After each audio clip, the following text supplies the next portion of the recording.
News Desk, and my name is Kemini Nyamani Amano. Now, the Minister of Education has justified the allocation of funds from a World Bank loan to distribute sanitary pads to female students in deprived areas. Professor Jane Nana Opoku-Agyeman says, contrary to reports making the rounds, only a small fraction of the $156 million will be dedicated to the sanitary pads initiative. Access to primary education becoming almost universal in Ghana.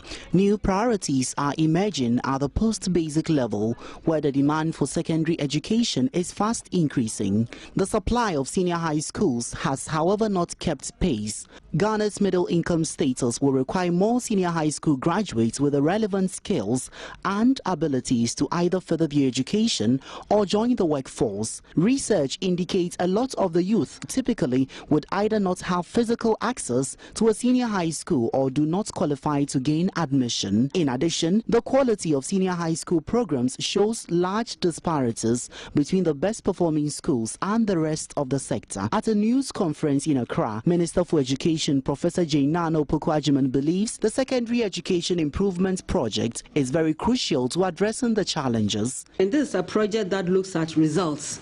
So we are going to track the results as we move along. Are the interventions yielding any results? If so, what are they? What should we know? What should we be doing? And this is why research is also very, very important. It has to be ongoing.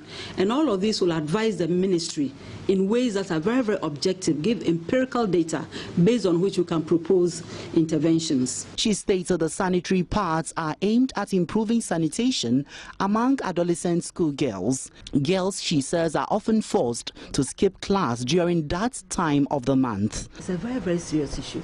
And I really implore all of us to handle it with the sensitivity that it requires. If that is the reason why she's not coming to school, because she doesn't have what to do, what to use, and she doesn't want to be sold and her friends laugh at her, we don't think that's enough reason why she should stay at home. It's not an illness. It's not anything. I head the telephone line now and speak to Minister of Gender and Social Protection, Anaoye Lisa. Anaoye, you're welcome to the program. Thank you. For many Ghanaians, to know that such a problem prevails here in the country seems a bit weird. What figures or what statistics has the Gender Ministry got about girls who may not want to go to school because of their menstrual cycle? There was research conducted by the University of Oxford in 2009, which established the fact and also established a clear linkage between missing of school by girls, the dropout of school, and then the rate of retention in school of girls, and menstruation and the inability of the girls to get sanitary towels, and then missing out on school because of 4-5 days of menstruation. So there's a clear linkage. We also know that some civil society have been distributing sanitary pads. And this is one of the best practices and the novelties in education, getting girl education in other African countries. I can mention Kenya, I can mention Rwanda, I can mention Botswana, and then also I can mention Uganda. So this is one of the social protection interventions that certain African governments have put resources in to ensure that we have that gender parity. When girls start school, together with the boys, we have gender parity. As many girls as well, in fact, more girls in kindergarten, primary school, and then as they go higher, they drop out of school. Now, this is just a minor component of a scholarship package that government intends to give to 10,400 needy students in SHS who come from poor and deprived communities.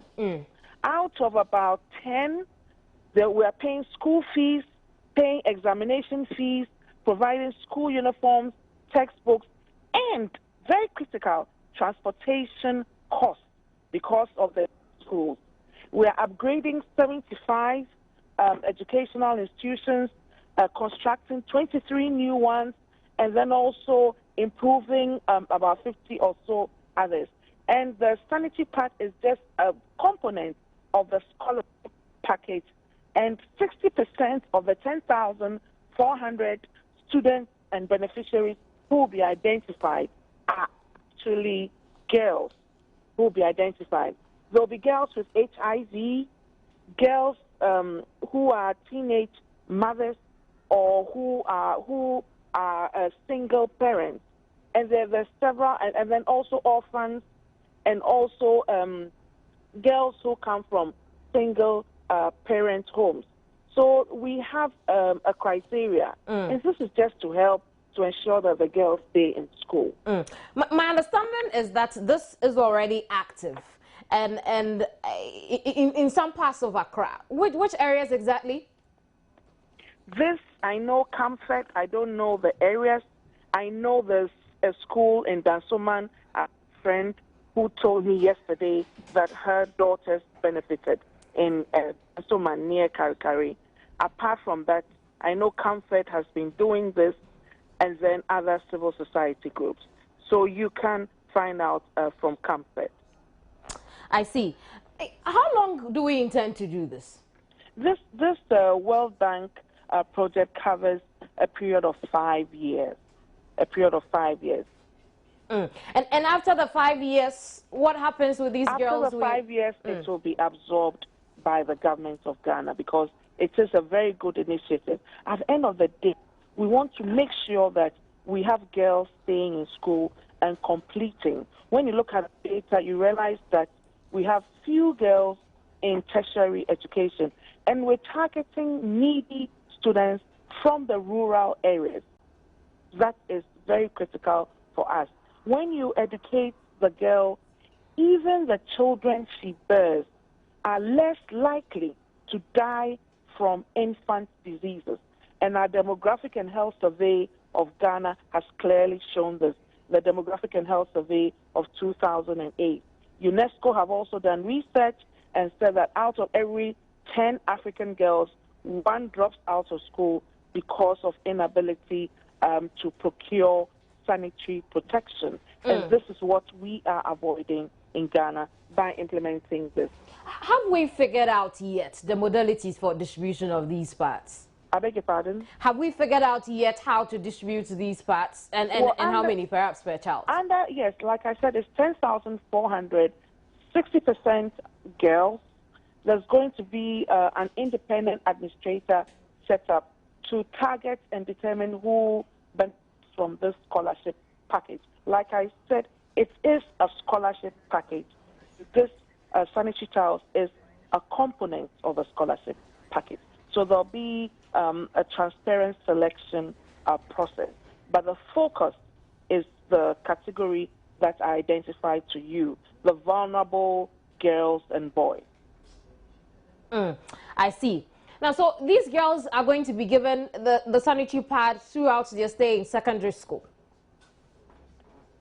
I have emphasized that this is a scholarship package. Absolutely. So it comes with school fees, payments of school fees. It comes with payments of examination fees. It comes with school uniforms. It comes with textbooks. It comes with payments of transport costs.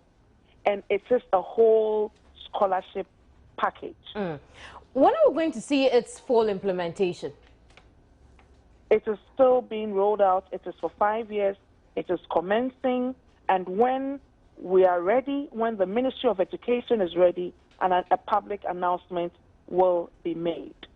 It just received approval from Parliament on Wednesday, and so the processes have begun. And when the actual scholarship package is going to be giving out, public announcements will be made by government. I see. Thank you very much for your time, Nanoye. Nanoye Letha is Minister of Gender and Social Protection. We've been speaking about the scholarship package for senior high school female students, which includes 10 out of the 10,000, 60% of the 10,000 will be female, 40% males. Now, with the female package comes free sanitary pads over the next 5 years, after which government will absorb. Now let's go across the regions now. This has generated serious reactions here in the capital city. But how about across the country? We would move on to the Ashanti region, where regional correspondent Mohammed Nuruddin has joined us via telephone. Hello, Mohammed. Hello, Kemini. How has the Ashanti region reacted to the scholarship package? Okay, Kemini, majority of those I spoke to are saying it is unfortunate government is taking that initiative, and that they are saying that if parents are able to pay school fees, then it is possible they can also buy sanitary pads for their children. They are also asking that how long will the system, how long the system will be sustained, and that they are suggesting government use the money for other defense, for other things. I see. Nuruddin, thank you very much for your time. Mohammed Nuruddin joined us from the Ashanti region. Would raise other regional correspondents over the telephone and then go through this matter. You can share your thoughts on any of the issues we are discussing this morning on social media platforms. So join us on TV, on Facebook. You can also drop it on my personal handle on Facebook, kemini.amano, facebook.com/kemini.amano. Now we'll go over to the Upper West region and then speak with Rafiq Salam, who is the regional correspondent in that area. Hello, Rafiq. Rafiq. Okay, my sister. What's been the reaction in the Upper West region? The reaction in the Upper West region is mixed. And then some are saying that, yes, it's good for the government to dole out those sanitary pads to the ladies because they think that it is something that will help, and also at least some of the money that they will have been given to their children to buy those pads at least will be channels elsewhere. And other people have the opinion that it's demeaning for somebody to go and borrow money to buy those sanitary pads. They are saying that they are not arguing, they are not saying that it's not good for government to give them sanitary pads, but they are talking about where the money is coming from. So how are schoolgirls in the Upper West region reacting to this? Yes, yesterday I was at one of the schools yesterday, to be precise, was Senior High Technical School, and some of them I spoke to, they were really happy about government decision to give them those sanitary pads. Many thanks, Rafiq, for that information. Rafiq Salam joined us from the Upper West region. We should raise our northern regional correspondent over the telephone in a bit. Hashmin Mohammed has joined me via telephone.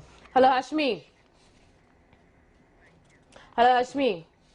Yeah, hello. Right. What's been the reaction from the northern region? The northern regions, or all three northern regions, should benefit from this 5-year scholarship. How have the region been? How has the northern regions particularly been reacting to this?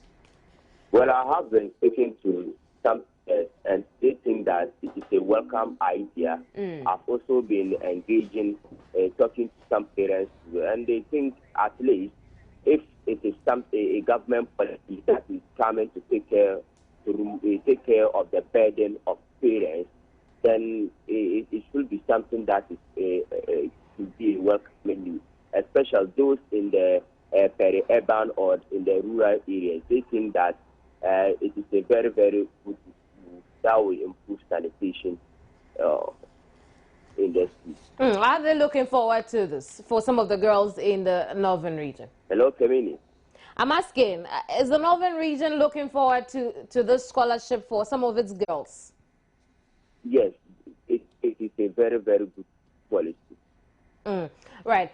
Thank you very much, Hashmin. Mohammed Hashmi joined us from the northern region. We'll go across the regions in a bit. While we raise more of our correspondence over the telephone, the ranking member of Parliament's Finance Committee, Dr. Anthony Akoto, has questioned the sustainability of the sanitary pad distribution initiative government is contemplating as part of the secondary school improvement project. Some $15 million of the $156 million World Bank loan will be used to purchase the sanitary towels to be distributed free to female students. Though he launched the initiative, he believes government should consider alternative sources of funding to sustain it beyond 5 years. He also criticized the approach adopted by Parliament in approving the loan and urged government to return it to the House for further deliberation. Sanitary pads is not an issue. I think we should get it right. We are not complaining about sanitary pads. It's a health issue. The main issue was whether or not we are getting value for money on the amount going to research, monitoring, and evaluation. You see, you are going to borrow money, and you spend 10% to do administrative things. Changing the face of 75 schools costs 9 million. The research and monitoring is by itself 15.9. We think that they should spread it among the existing schools to rehabilitate. You get more value for money. As to the issue of sanitary pads, we think that borrowing money to go there is not the way. It's not sustainable. So what happens when the loan expires? If it's a good policy, you can even tax alcohol, cigarettes and alcohol, for that purpose. Then you'll be killing two birds with one stone. I think the government should revisit it. And in any way, if I were the government, because the vote was not by consensus, they should be worried that the World Bank itself will be worried about it. So this is something we have put on the table. They should look at it. We talked about such things in the STX, CDB. They didn't listen. They should listen. Right, let's go to the Volta region now. Now, citing the reports, the Volta region will be one of those areas in which a number of communities would benefit from the scholarship package. And Komla Ado is our regional correspondent. He's joined me over the telephone. Komla? Hello, Komla? Well, I guess we've lost Komla there over the telephone.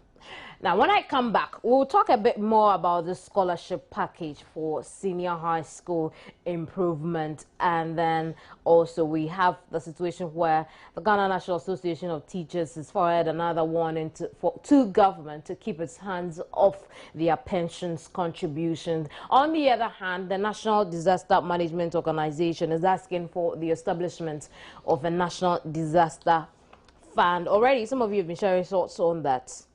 I'll be right back.